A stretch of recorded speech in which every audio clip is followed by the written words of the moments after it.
Okay, welcome everyone. I think we've got over just up to 200 people, so I think that is a good time to get going. Welcome to the third in a set of panel discussions, virtual panel discussions around the broad provocative theme of can mining make the world a greener place? I should introduce myself. I'm your moderator for this session. I'm Ian Stewart, Professor of Geoscience Communication at the University of Plymouth in the UK. We've had a series we've been busy today, so welcome to those particularly who have been with us all day. We've had 3 sessions before this, looking at different aspects about where metals come from, and also just before this was about safety and sustainability. This one, as you can see, is about how to shape future mining. I'll say more about that. We've got one tomorrow on prospects of circular economy and then a public debate. So this particular session really is a session that is picking up on some of the themes that came out of some of the previous ones, particularly around the purpose and value, shared values around mining. So we're looking at the pressure on exploration and mining sector to improve environmental performance, but also create value, not just for corporate stakeholders, but also be an impetus of change for sustainability and human well-being as well across different groups of people, indigenous populations, civil society, financial sector. And we've got a broad panel to take us through this. We're going to start off with a provocation from a keynote from John Elkington. But before we get to that, I'd like to introduce the other members of the panel that will join us and give you a little bit of a background to them. So the first one, Manuel Adamini, is a head of investor engagement and climate bond initiative. It's an expert in institutional responsible investing, particularly climate-related investment risks and opportunities.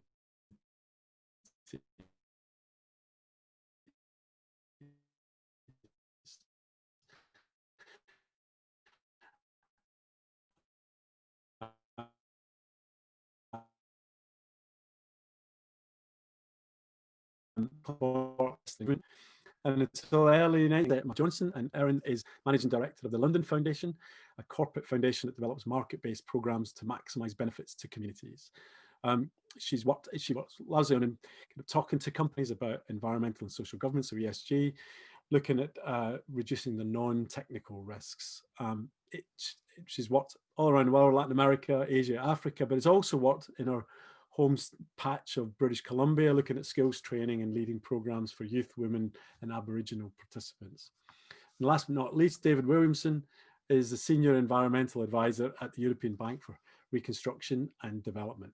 He's a hydrogeologist by background, but with 25 years experience working on environmental and social issues in the extractive sector, particularly in Central Asia, working with inward investors and local SMEs to develop and implement environmental and social risk management frameworks. So they'll be joining us later, but first of all, I'd like to introduce John Elkington, who is the founder at Volans. He's the founder and chief pollinator. I love that. They're one of the founders, indeed, of the global sustainability movement. An experienced advisor to business, he's been described in various fantastic ways: true green business guru, an evangelist for corporate social and environmental responsibility long before it was fashionable. And this is the one that always gets me. 2009 CSR International Survey of top 100 CSR leaders had him joint 4th behind Al Gore, Barack Obama, and the late Anita Roddick of Body Shop fame. That's not shabby at all. He's been a faculty member of the World Economic Forum, won numerous awards, written numerous books, 20 books, the most recent of which was published in April on green swans, and you'll hear more about this. So I'd like to ask John to show the video. We've prepared a video, and then we'll go into the debate. So take it away, John.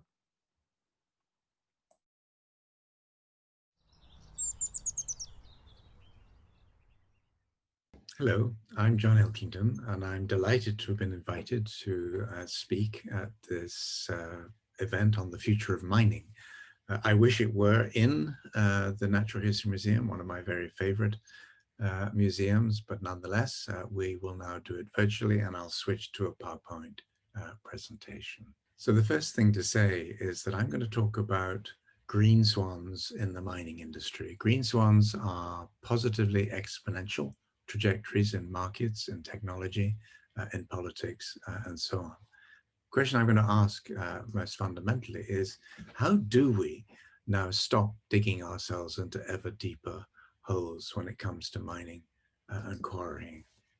Now, one way to do that would be to uh, exploit asteroids. And many of you will have seen the news about 16 Psyche, an asteroid which is worth, they say, 10,000 quadrillion dollars. The only unfortunate fact about the asteroid is that somewhere between Mars and Jupiter.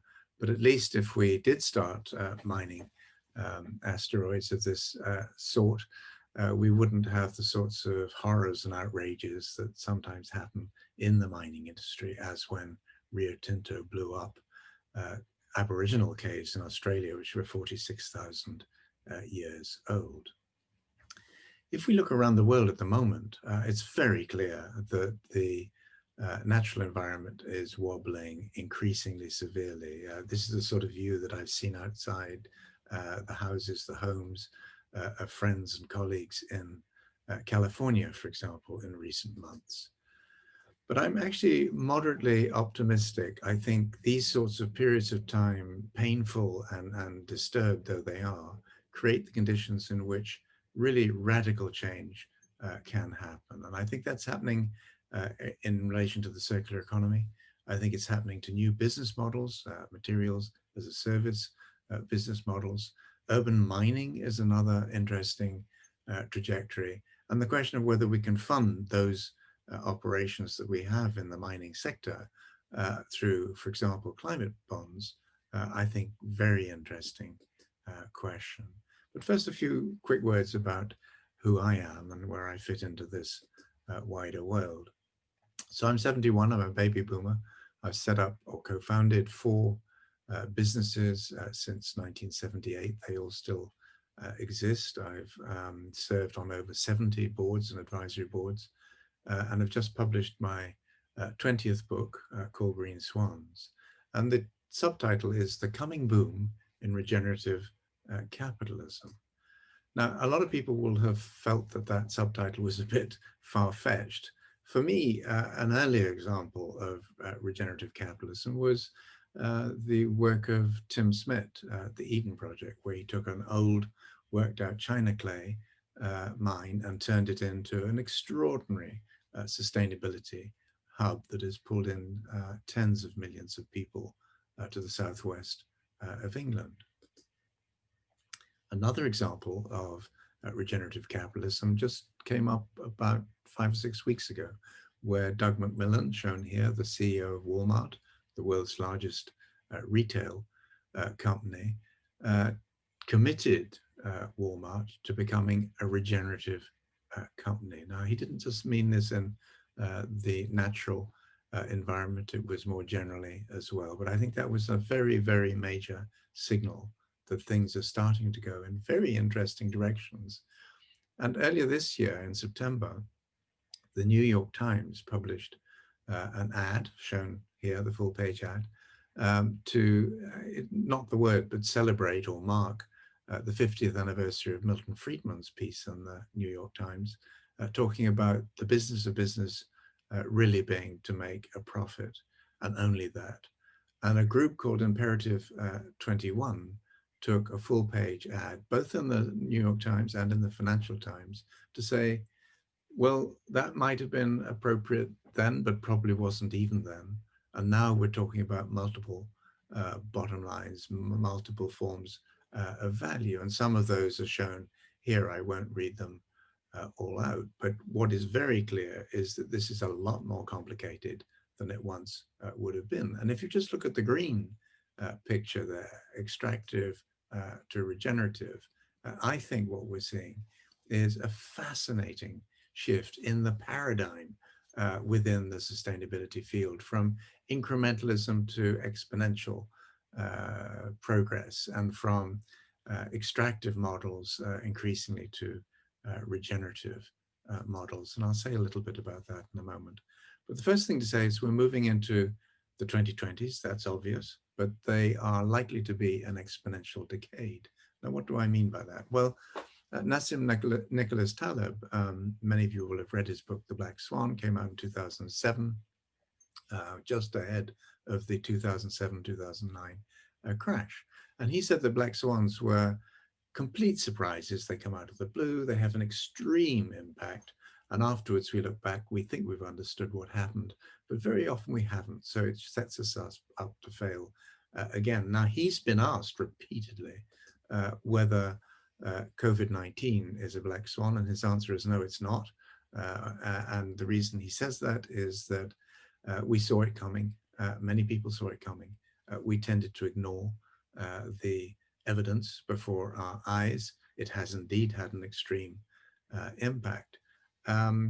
But it's an example of how very often we, as with the climate emergency and the biodiversity emergency, close our eyes when we should have been looking around us much more actively.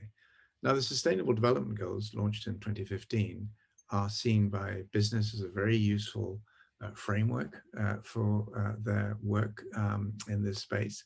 But most of them still see the goals as incremental goals.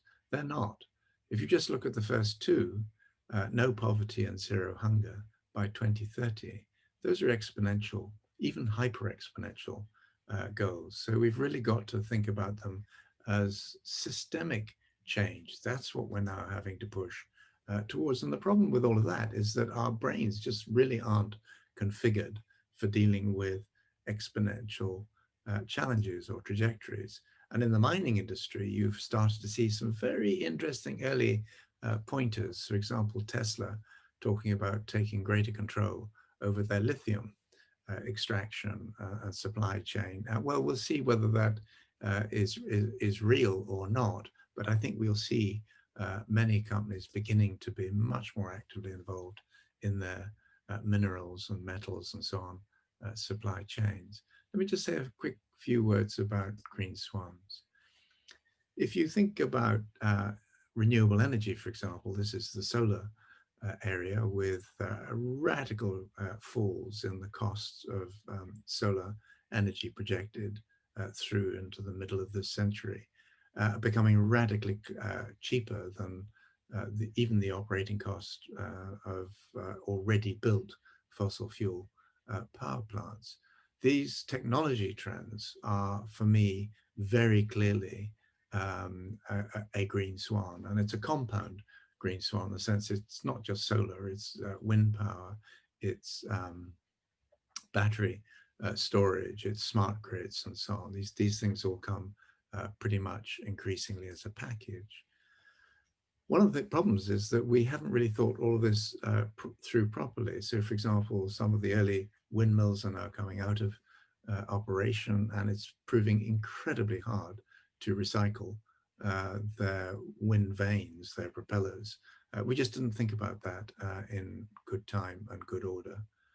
And one way in which we will be able to do that significantly better will be to have better policy. So when I'm asked what I understand to be a green swan market shift, one example I give quite often is the EU New Deal. So that's 1.82 trillion euros of funding going towards inclusive and green growth. And I think this is immensely exciting. I don't always believe the EU's large numbers, but this is very much a pointer as to where our economies are going. And they're increasingly pushing towards a circular configuration for our economies. And that will have major consequences for the mining industry. So this diagram, which has been based on work we've done with several companies and with a regulatory agency, makes a very simple point. Over time, and by that I mean within the next sort of 30 to 40 years, we're going to see the waning of a period where we've really focused largely on the responsibility of industries. And as Rio Tinto have recently shown, not all major companies are particularly responsible. But the problem is that now our climatic systems, our environmental systems, to some degree our social systems as well, and certainly our economic systems are starting to wobble quite severely. So political leaders and CEOs and investors are increasingly talking about the need for resilience. Well, unfortunately, you can't simply wish resilience into being. You've got to invest in making key systems more resilient. So our economies, our societies, our governance and political systems, and critically, our biosphere. So that's where regeneration, I think, comes into the story very, very powerfully indeed. And this is something that the mining industry is really going to have to get its brain around in relatively short order, I believe. Now, it's not just big companies, of course. There are artisanal mining activities in different parts of the world, in Africa and Latin America, for example. I am privileged enough to sit on the board of Conservation X Labs. One of the things that they've been doing is developing a grand challenge for artisanal mining. And that's just resulted in 3 awards, one for technology that helps identify artisanal gold mining in the Amazon. The third one is technology that identifies land disturbed by artisanal mining. And the second one is a much more sophisticated and sensitive mercury sensing technology, which is very, very necessary in places like the Amazon. Final slide. In April of this year, on Earth Day, the 50th Earth Day, the National Geographic published a very interesting 2-headed issue of their magazine. On the front cover, you had how we saved the world, and then a lot of very interesting content inside.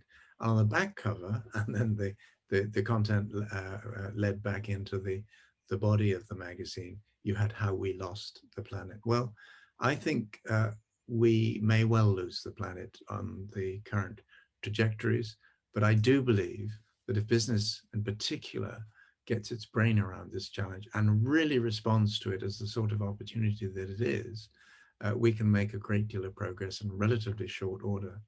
And this map on the right shows the analysis done by the World Economic Forum. If you go online on the website, you'll find a much more interactive model. But what it shows is just the sheer complexity of the challenge that the mining industry now faces, which will disrupt it to a very considerable degree. We'll see very different technologies, very different business models, and increasingly, I think, circular business models. So yes, it's important to make the transition to a low carbon economy. The geopolitics of this are changing. Globalization is going into retreat. Can we come back and mine in Europe? Well, maybe, but the social temperatures in Europe will, I think, be very different, and therefore we'll need to see very different approaches. New ways to finance mining, the climate bond idea, and so on. And fundamentally, a new social contract for mining. I think that's the challenge for the future, but also the opportunity for the people who get it right. So thanks very much for listening, and I very much look forward to finding out what comes out of these discussions. Thank you again. Thank you, John. And if I can invite both yourself and also Manuel, Erin, and David to put on their cameras and join us. That's fantastic, John. A really nice provocation to get us going. I think I'll go around the houses really and just say what people's responses to that are. Manuel, can I start with you? You know, looking at John's presentation, what is it that jumps out that you kind of absolutely agree with? Is there anything you'd push back on? And just take us your perspective on that. Yes, sure. I mean, first, thanks for the opportunity for being here today, and thanks for John's inspiring words. I mean, let me first acknowledge the fact that indeed the mining sector has screwed up quite a whole many things in many places of the world. And that is important for my background, which is an investment management background, because that is exactly what is sitting on investors' minds. So, and I'm now talking about large institutional investors who manage our money, whether it's your life insurance or other insurance contributions you're making or your pension scheme. you know, these are massive amounts of money. Some investors managing like 7,000 billion US dollars. These are mind-boggling numbers. And these investors are those that drive the very big mining companies, the real major ones in the world. Rio Tinto had been mentioned, BHP Billiton and others, and London and many more.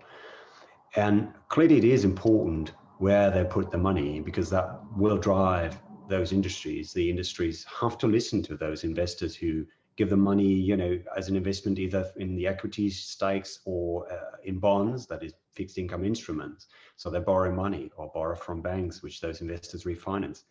And so the fact that many of those companies have literally blown up an awful lot of things, and the Rio Tinto Australia cave is the latest very sad example, that is sitting deep in investors' minds. So historically, they're very risk averse, and many are shy to invest, particularly when they position themselves as responsible investors. The other thing that struck me out of John's presentation is indeed the potential going forward.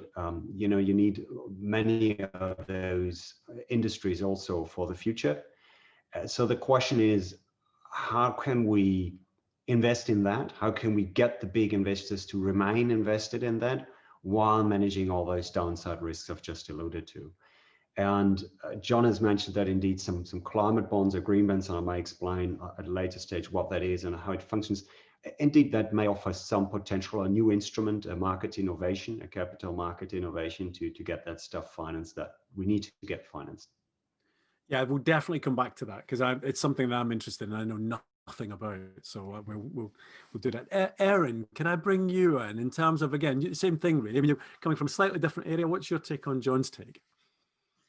Yeah, thanks so much, Ian. Certainly provocative comments. I think, you know, ultimately, when we think about the clean energy technologies of the future, when we think about moving to the energy transition, any of those future technologies rely on minerals and metals. So to me, that's the starting point. Without mining, there will be no low carbon future. And I think when we look at the clean energy technologies like wind, solar, batteries, those are far more material intensive than traditional fossil fuel based energy systems. So we're going to see, and we are seeing, demand for these minerals and metals just increasing exponentially. As John mentioned, there's certainly a lot of innovations with maximizing the life cycle of the metals and materials we use. So this concept of the circular economy, and I understand there's an interesting panel coming up on that. And also there's a huge, you know, a lot of work and effort being done in the industry to try to extract materials and minerals in an environmentally sensitive and socially responsible way. And yes, there have been some big mistakes, and the industry needs to learn from those mistakes. But I think, you know, the solution is not retreating to Europe or urban mining. When we look at maps of where these minerals are located, they are mainly located in developing countries. And, you know, there's a huge opportunity when we think about innovation and we think about doing things differently, to use the revenue coming into this new sector and coming into a region as a catalyst for economic development, and to really create economic and social value for communities that are living in poverty. And I think, you know, I'll certainly love to expand on that more, but I'll leave it at that right now. Thank you very much. And David, can I say a question to you really? Where do you stand? Thanks for that. Yeah, I mean, one thing that hit me during that presentation was that, you know, John's been responsible for 20 publications. I think in that 20-minute presentation he had there's enough material for another 5 at least. I mean, there's so many areas that I'd like to touch on, but I'll just try and focus on a few there. You know, the Manuel actually asked the question there about the financial markets and, you know, their attitudes and their developing attitudes to this area, and what sort of thought processes are going on there and when it comes to investment decisions. And, you know, the one thing that strikes me in looking at this is because, you know, previously there was this concept of non-financial risk. So environmental issues, sustainability issues were thrown into this bucket of non-financial, which for a financial institution, you know, traditionally we thought, well, you know, we don't really have to worry about that because in the end it's not going to hit the bottom line. I mean, I propose that there's no such thing as non-financial risk. There's risk. You know, all of these risks have got the potential to lead through to hit on the bottom line. And it's that changing attitude towards risk which is driving financial markets to produce the new offerings, the new products, which are funneling finance towards improving the social and environmental conditions in the mining industry. I mean, climate bonds have been mentioned. Frankly, they're just scratching. Oh, there's a tease there. We just You know, lost you there, David. That last little bit you said, that last sentence. You said about bonds. Oh yeah, the different types of bonds. Yeah, we're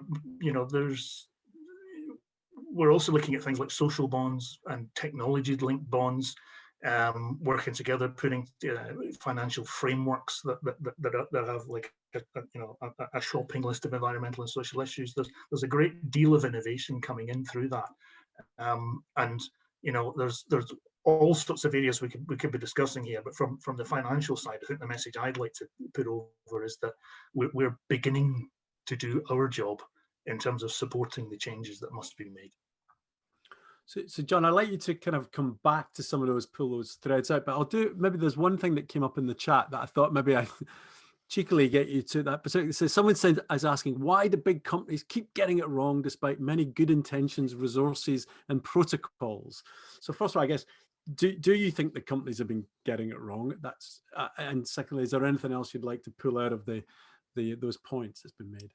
Well, thanks, Ian, and thank you to the questioner. The answer is, I started working with business about 40 years ago. At that time, they were very different creatures, corporations and so on, to what they are now. I have absolutely no question that they are not only better at complying with the law, they still make mistakes, but there's a different generation of leadership in major and companies of all sizes, really, where people now see this as their future and their children's future and so on.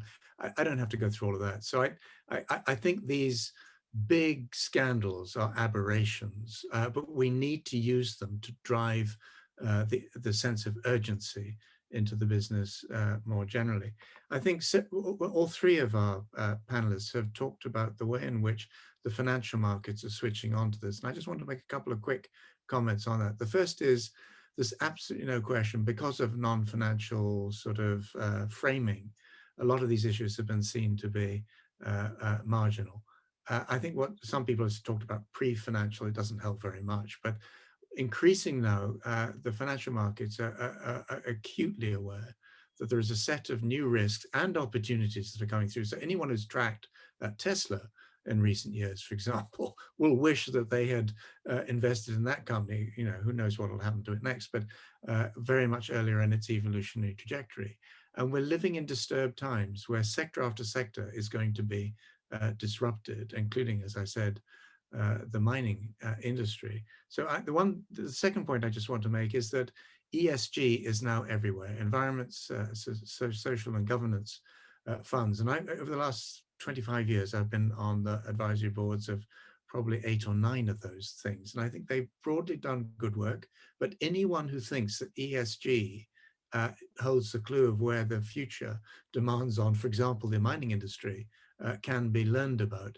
I think it's a good starting point, but ESG is only the first stepping stone of a profound evolutionary process for the financial markets. Now, it's not happening fast enough, but we can guarantee one thing: over the next decade, it will happen on the same sort of exponential curve that we've seen in other sectors. Thanks for that, John. And one thing that I'd like to pick up, and it's come through a little bit in the chat, but it's around the purpose. Because we're talking about investment, but we're also talking about values around the social purpose, the human purpose, really, of mining. And Andy says, can mining companies change their investors like Unilever did with Paul Pommet? And this thing that's come from business around purpose-led organization, social purpose. Maybe John, kick us off with that, and then we can go around. Do you think that kind of sense, a different kind of purpose, would help the industry shift in this direction? I was on a call this morning with Colin Mayer, who is well known for his book Prosperity, has been one of the champions of purpose as a new driving factor in business. The one thing I would say is that, and I admire his and respect his work profoundly, that purpose is not new. And if you go back to sort of previous rounds of ethical business, there have been many previous generations of companies getting religion. And I don't mean that, I mean, the Quakerism, for example, was a very important driver for many British companies in this direction.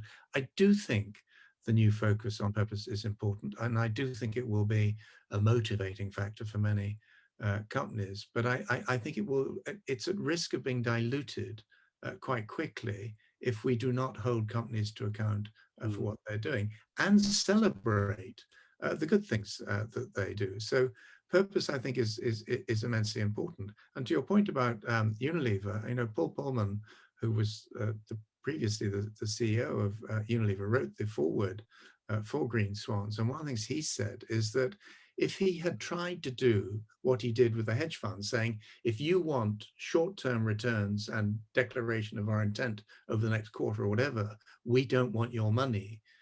What he said about that is if he tried that a year or two later, when he was actually properly installed, he probably would have been thrown out to get away with it, because they didn't want to throw out a CEO just after they'd sort of welcomed them through the front door. So it's got to be done.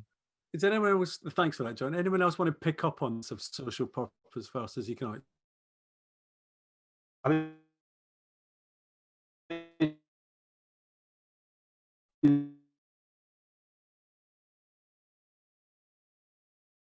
not necessarily convinced about the purpose discussion, although that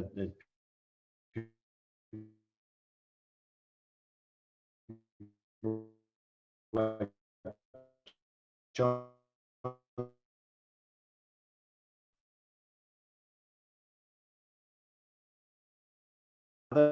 might have, so maybe my view, and also regulation.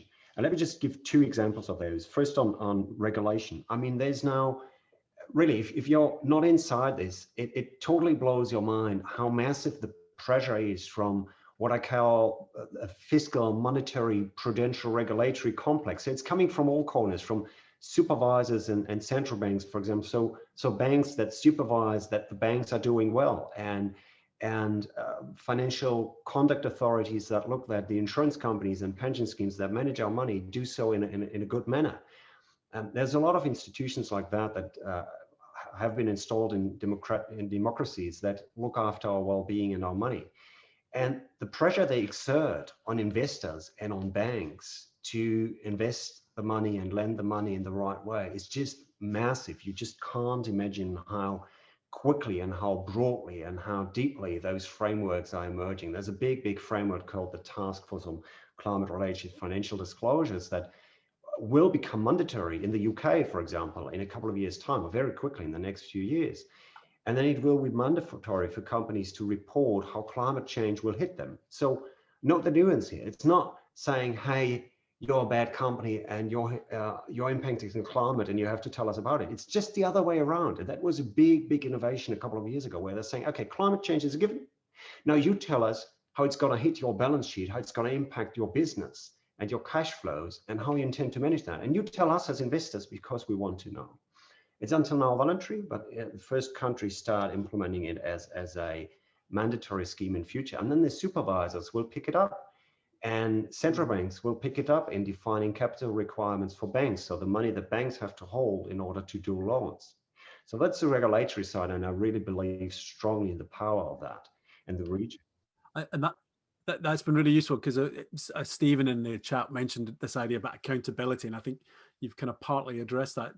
Erin or David, do you want to pick up on these thoughts? Yeah, or both of you. Okay, Erin first, and then David. Erin. Sure. Yeah. I mean, I think in terms of accountability, one sort of positive movement has just been the sort of diversity that is being pushed, I think, from the investment community in terms of companies. That's, you know, from board diversity and board accountability for ESG issues, as well as just a diversity of experience within a company. And I think one thing, you know, people involved on the social side of things, so the social practitioners, they really struggle with how to communicate social risks, and also trust building when, community relationships are very fluid, they're very dynamic, they're very hard to sum up. And I think the investment community, well, first of all, the social practitioners, we need to do a better job at explaining that and making that sort of a priority across the company.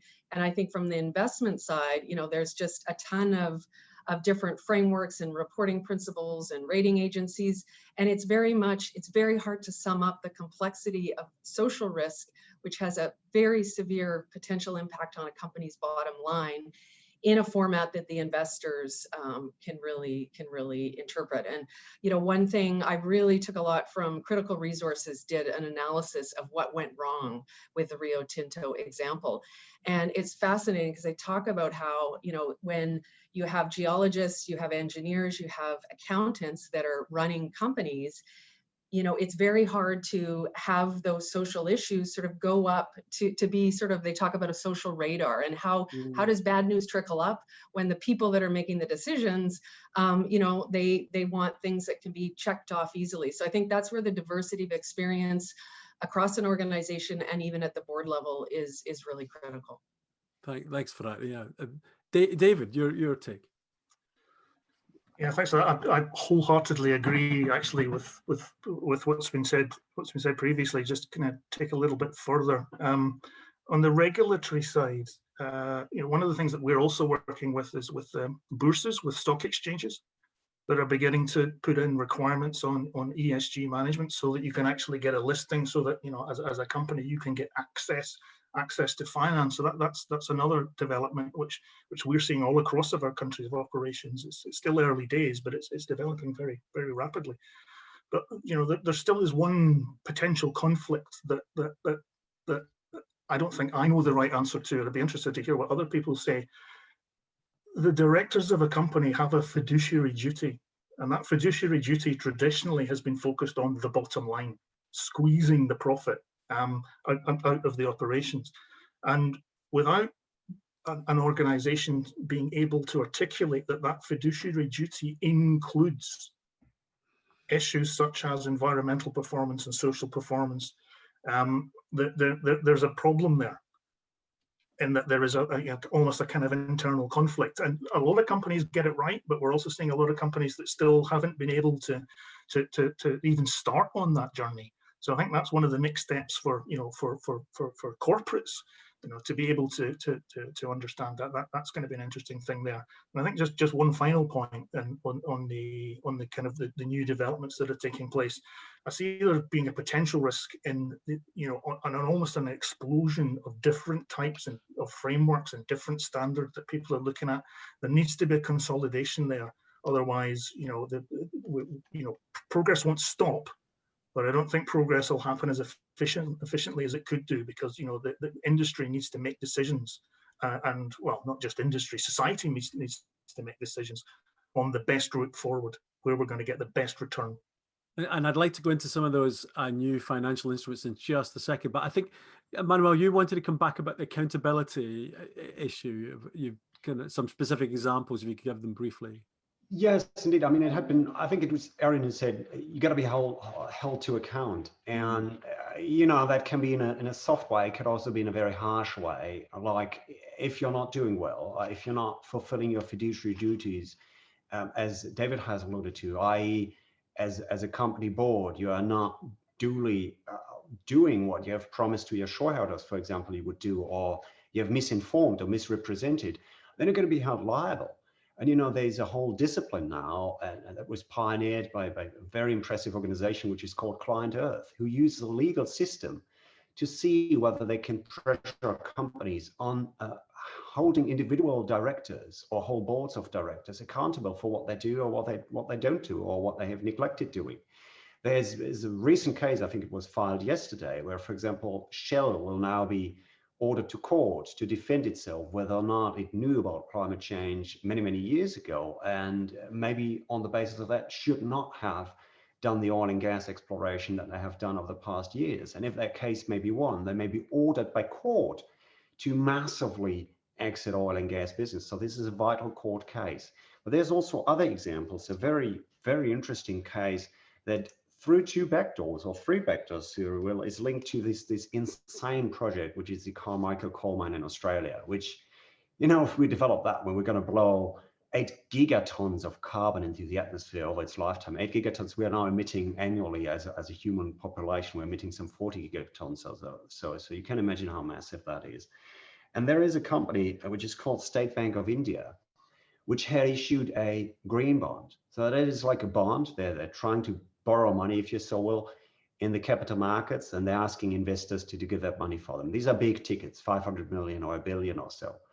And some of those investors have bought into the green bonds, where State Bank of India says, you know, we will deliberately invest that money you're giving us for a certain time at an interest rate. We will invest that in green stuff, wind turbines, solar cells, and so forth, which they did.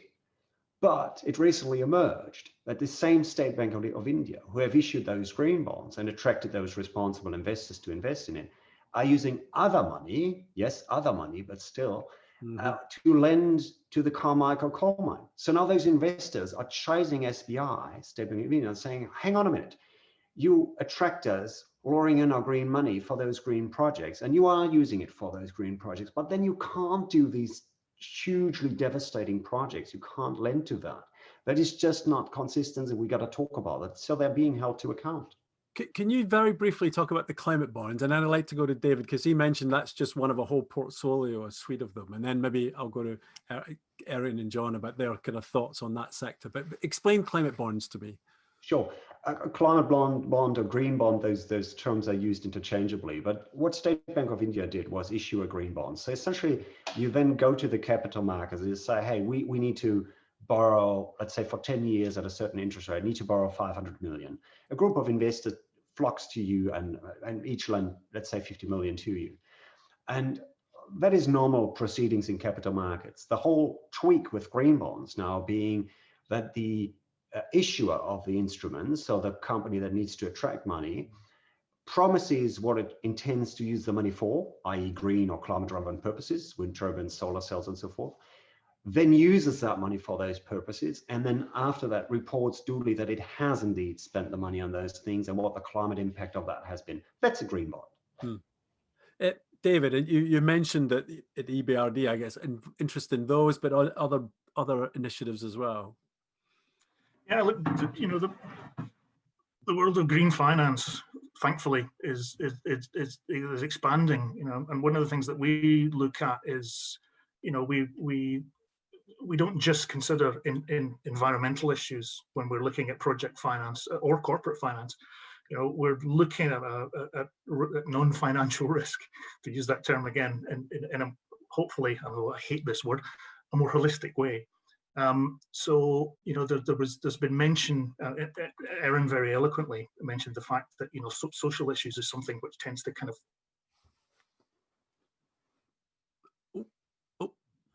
social issues have been one of the key risks that we've seen as part of the investments that we've been making over the last 10 years. You know, the environmental issues have almost taken a second place. So very similar to the type of framework you have with climate bonds, we put in a number of social conditions to the investment portfolio, and we attract money into a social bond that we are going to invest into projects that meet these social standards. So and again, we have a thought process going beyond that as well. So, you know, there are other aspects of the sustainability agenda that we are looking to put into a framework that will attract finance so that we can then pass that on and invest that in the projects and the clients that we're working with. Can I pass on just quickly? We're into the last kind of 15 minutes now, but Erin, would you like to come back in terms of that, in terms of those initiatives? Is that of interest to the foundation? Well, I think, you know, absolutely, and it's great to hear that there are financing mechanisms to support this shift. I think, you know, we talked a lot about the risk on the social side. I think there's also a lot of interesting developments on the opportunity side of things. And, you know, again, when we think about developing countries, most of the low carbon minerals are contained in developing countries. How can we leverage the revenue coming into these regions to be a catalyst for inclusive growth? And I think, you know, on the opportunity side, you know, companies moving away from sort of philanthropy, grant giving, and towards market-based solutions. And we've done some really interesting work that's been well documented and researched on that. And we found sort of there's 4 key areas that really can have a positive benefit in communities. The first is education and skills training, training community members for the jobs of the future. The second is supporting small local companies to become part of a mining supply. You know, when we're talking millions of dollars flowing in annually, trying to make sure small mom and pop shops can be part of that supply chain. Third is at the same time taking advantage of the mining revenue, trying to diversify the economy into other sectors. So thinking about what some of the needs are regionally. And finally, social and environmental innovation. And we've seen some incredible businesses incubated and brought to market that are community owned and operated that solve a social or environmental issue locally. So we've seen renewable water quality interventions, and also even, you know, material recycling, so the circular economy. So I think there's a ton of opportunity if we can get this right, and I think that's where the green swan sort of potential comes into it. I was going to go to John. I think David just wants to get in very quickly about one specific point there, and then I'll go to John. Yeah, just to again thoroughly agree with Aaron there. Look, you know, as you said, Ian, at the beginning, I work in Central Asia, and the extractive sector there is material. Oh, he does these teases. You've just drifted out there. You need to work in Central Asia, and then you died. Okay. The extractive sector there is key to the GDP of certain countries. But remember, mining projects have a finite lifetime. So mine for wider, both micro, locally, but also macroeconomic growth within those countries. And just making sure that you're making the right decisions when it comes to the investment from the income from those facilities. And clearly that works for government as well with royalties. They provide opportunity. We need to change that so that the extractive sector can be a catalyst for development in those countries. Thanks for that. I'm going to go, John, in terms of those financial instruments, I mean, you mentioned them in your talk. Do you see something transformative there? And the other thing that I'd like you, maybe if you can, you're such a professional, segue into is a lot of discussion around urban mining, which was one of your thoughts as something to come. And so maybe you could kind of switch between those two. Well, thank you, Ian. And I just, firstly, I have never been as excited in my entire working career about the potential for innovation and deployment of new solutions as I am now. I think this is an extraordinary period in our collective history, and in different ways, all 3 of your panelists have touched on that. I also think that the financial industry as yet is a lagging indicator of change, despite all of the instruments and so on that we're talking about. And I had a very personal experience of this. I mentioned having been on socially responsible investment fund boards for a very long time, or advisory boards. I thought I had invested my pension policy, such as it is, in suitable companies. I had an external independent advisor come in and look, and he very quickly identified ways in which the investments I was in were linked out to, you know, problem industries. So we really shook that portfolio up. What's remarkable about it is it's radically outperformed the rest of what I used to have, or my family used to have. But the other thing is it's incredibly difficult to do that, even if you own your own pension pot, to actually change it into new investments that properly reflect where the economy is going. So it took us 5 months of really concerted effort to make that happen.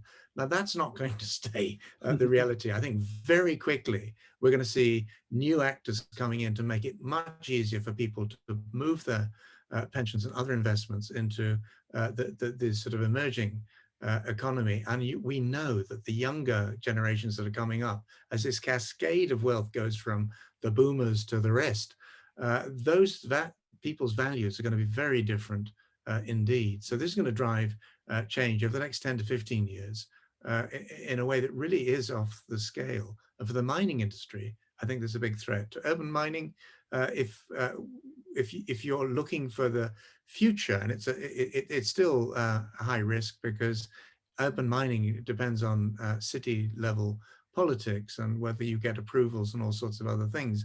But I think that that world of recovery, reprocessing, revaluation of materials, and particularly materials as a service business model, that is the future. And it won't be the big mining industries that do that. Predominantly it'll be people we've never heard of, in the same way that Elon Musk wasn't heard of 15 years ago. We're into more or less the last 5 minutes, so I just thought I'd conflate a few issues together to go around everyone. I'm going to start with Manuel. You know, Martin's had an earlier point in the chat saying, you know, it all sounds like a lot of this things that we've heard before. What is it that's new? And John Thompson makes a point about, actually, it sounds quite, some of this stuff sounds quite incremental in the mining industry. What is it that, following John's point, is really exponential? So Manuel, just your very, very quickly, you know, what do you see as being truly transformative in this sector over the coming years? Well, frankly, I would want to take it broader, metals and mining. Mm-hmm. And I'm particularly excited about the leadership in Europe, out of the European Commission, to define what are low carbon assets and when are they sufficiently ambitious in terms of their climate performance going forward. And the European Commission has just provided a very much science-based shopping list of green projects and assets, if you so will, and that includes steel and aluminium, for starters. And I know that's in no way the whole array of what the metals and mining industry is doing. I mean, we are missing other massively important metals, important for low carbon technologies like wind turbines, copper, for example. We're missing that. We're missing all the rare earth that indeed sit in a Tesla. But it's a good start. Steel is massive and just massive volume, so we need to have that. It's now defined when that is or is not low carbon, and that means capital markets can now look at those definitions and say, okay, if an issuer comes to the capital market and is going to say, we've got low carbon steel here, he's going to be tested along those lines. And even though it's European forthcoming legislation, it will be looked at globally. Just to give you an example, very recently we saw low carbon steel deals from US Steel, yesterday from Bangladesh Steel, from LCAB in Sweden. We saw cement deals from Lafarge Holcim, where there are criteria as well. And now investors who don't necessarily understand the technological details of those industries to make it a call like, is this really low carbon cement, yes or no? Is it technologically feasible, yes or no? They can take out that shopping list and go to those companies and talk and say, hey, your low carbon cement isn't up to this level. Tell me why. Let's have a serious discussion. And I'm very, very excited about that. Thanks for that. David. Yeah, just to agree with Manuel, this EU taxonomy, which frankly is a phrase I hear about 6 times a day, every day. It is a fantastic resource. The EU in the past has always been a leader, but it has tended to be, shall we say, less than clear when it comes to some of their guidance notes was 554 pages long. Frightening. The new taxonomy is much more efficient, and it will evolve. And it is, you know, for a financial institution, a fantastic tool to be able to have discussions with our clients around what is and what isn't green. You know, we put together some very detailed frameworks in our financing agreements, and anything that can simplify that from our point of view is fantastic. And it also makes it easier to monitor and verify. You know, that regulation will drive change, but it has to be, you know, put together with a whole number of different areas as well, looking at other aspects of the way companies are governed. You know, so it's not just what is green. Yep. You're looking at the fiduciary frameworks. You're looking at simplifying what ESG means, and then looking at the wider kind of environmental and social aspects of that. You know, we're beginning to move in the right direction. Fantastic. Erin, for you, what's going to be exponential? I think we have the potential to, you know, build a world where governments and companies and communities can use renewable energy to power mines for the low carbon future, and the opportunity for communities to actually, you know, change their trajectory based on the revenue coming in. So to me, that's the revolutionary piece here. Fantastic, short and sweet there. So John, the last word. I mean, in some ways, your talk was really about that whole thing about what's new and exponential. But what you said, you were both in some ways like that Nat Geo thing, both the optimist and the pessimist. So for you, what has to happen in the next few years to have that optimistic trajectory?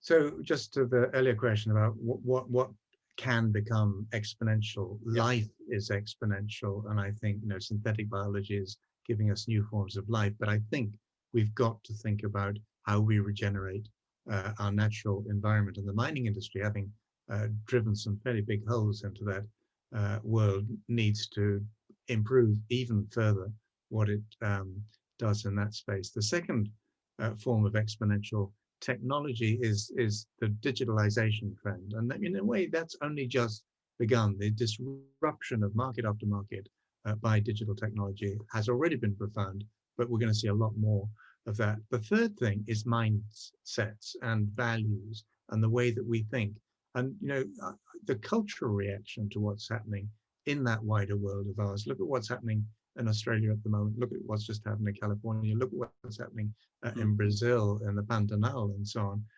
That is going to drive and is already driving cultural change. And if I had to pick one of those three, that's most likely life, biology and digital technology or mindsets, most likely to drive us on an exponential trajectory in the next 10 to 15 years, it's the last one, it's mindsets. And particularly, not just older people changing their minds, it's younger people bringing their mindsets and their values to bear on our current and future world. Well, that's certainly something that I see in the education sector, of the new set of people coming in that are wanting to be part of that transformative change. And I think that's certainly something that's going to give a whole lot of momentum and energy. Listen, this has been fantastic. Thank you. We're out of time. We're right at the end. But I'd very much like to thank John, to thank Erin, to thank Manuel and David for drawing these things together. It's the end of it for today, but there is another session tomorrow on the prospects for a circular economy, where we'll pick up things like urban mining, which featured very strongly in the chat. We didn't really get to unpick it, but we will tomorrow. And then there's a final bash of public debate around the main theme of, can mining help to make a greener planet? That'll be tomorrow evening. But I say thank you to my panelists here, and thank you to the 211, 210, 209, it's going down very fast, people that have joined us today. Thank you very, very much. Thank you, Ian.